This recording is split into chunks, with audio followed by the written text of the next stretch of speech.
BBC has become completely and utterly pointless. I stumbled over this footage of Andrew Neil taking the piss again about the Bilderberg group that met this weekend gone. Have a look. Now today some of the most important people in the world will be in the Austrian village of Telfsboken. Except me, of course, I have to present this show. Why? For the global powwow known as the Bilderberg meeting. It's a secretive annual conference attended by many of the world's biggest power brokers. There are no minutes, no press reports, no interviews. And it's occasionally held in glamorous locations such as Cannes, St. Moritz and Watford. Watford? Okay. Some see it as a sinister conspiracy to create a mysterious new world order, with one theory holding that it's run by a race of humanoids descended from lizards. I actually believe that. Previous guests at the meeting include Prince Charles, President Obama, and the Prime Minister. This year, the 133 attendees include Henry Kissinger, Google boss Eric Schmidt, Chancellor George Osborne, Ed Balls, and BBC Trust Chairman Rona Fairhead. They'll be discussing lizards. No, they'll be discussing cybersecurity, terrorism, and Russia. Or will they? It's a hotly contested question, as I found out last time I spoke about it. I believed in... Hey, listen, I'm here to warn people. You keep telling me to shut up. This isn't a game. Okay, our government in the U.S. is building FEMA camps. We have an NDAA where they disappear people now. You have this arrest for public safety, life in prison. You are the worst person I've ever interviewed. No, it's basically off with their heads, disappear David, them, thank take you them for away. being with us. Infowars.com. Half past Liberty 11. is rising. You're watching the Liberty Sunday is Politics. rising. We have an idiot in the Freedom will program not today. Stop. You Coming will not up stop in just freedom. 20 minutes. You will not stop the Republic. Humanity is awakening. Infowars.com. No, you guys are... Well, we didn't invite Alex Jones back on it. I don't know why. Instead, we're joined by another comedian, former Labour speechwriter Matt Ford. Hello. Welcome to the programme. Hello. Why does this meeting why does it attract all these wild conspiracy theories? The problem is, I think a lot of things attract wild conspiracy theories these days. I mean, meetings of local government attract conspiracy theories in certain areas. So when you get powerful people all together and there's no official record of it, it's an ideal breeding ground for conspiracies. It is. Could the BBC have picked a more ill-informed muppet to discuss the Bilderberg group with? They met behind 2,000 armed guards for a private meeting that doesn't mean anything according to this guy. It's all just made-up nonsense. It's like David Aranovich when he called it a supper club. The Bilderberg group is just a supper club.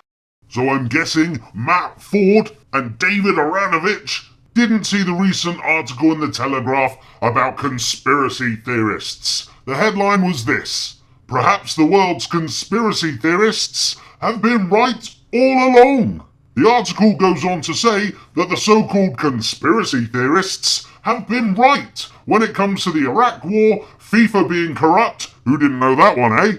The bankers causing the collapse and carrying on gambling regardless, and that the establishment are a bunch of paedophiles. It even says in the article, these days conspiracy theories don't look so crazy, and conspiracy theorists don't look like crackpots. In fact, today's conspiracy theory is tomorrow's news headlines.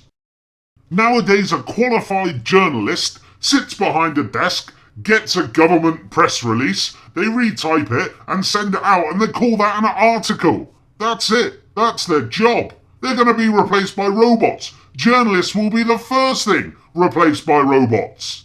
They get everything from the government. Journalists live in a bubble, and that bubble shields them from reality. But because their livelihood depends on this bubble, they promote the status quo as often as they can, and they fight like buggery to discredit anything contrary that rears its unwanted head. There are very few mainstream journalists that actually investigate anything. And when they do, and when they come up with their findings, they're normally deemed a conspiracy theorist. I think there's a certain concern about accountability, but the main reason why people like to believe in conspiracy theories, and this is going to sound very harsh, is that if they truly believe the world is being governed by a global elite that truly control everything, that explains where their life perhaps isn't as good as they would like it to be. And they say, well, it's not my fault, it's because these lizard people are pulling the strings and they don't want me to get a promotion. What an absolute tosser this guy truly is. He's right up there with David. Conspiracy theorists just need to make sense of the world, Aranovich. Was it a conspiracy theory when the BBC reported that Building 7 had collapsed before it had actually collapsed? Now, more on the latest building collapse in New York. You might have heard a few moments ago I was talking about the Salomon Brothers building collapsing. And indeed it has. Apparently that's only a few hundred yards away from where the World Trade Center towers were. And it seems that this was not a result of a new attack. It was because the building had been weakened during this morning's attacks. We'll probably find out more now about that from our correspondent, Jane Stanley. Jane, what more can you tell us about the Salomon Brothers building and its collapse? Well, only really what you already know. Details are very, very sketchy. There's almost a sense downtown in New York behind me, down by the World Trade Centers, of just an area completely closed off as the rescue... Was me showing you this video just me trying to find out why I never got promoted? Or was it me trying to make sense of the world? No, it happened. Look, I'll show you it again, Matt Ford, you absolute arsehole. Well, only really what you already know. Details are very, very sketchy. There's almost a sense downtown in New York behind me, down by the World Trade Centers, of just an area completely closed off as the rescue...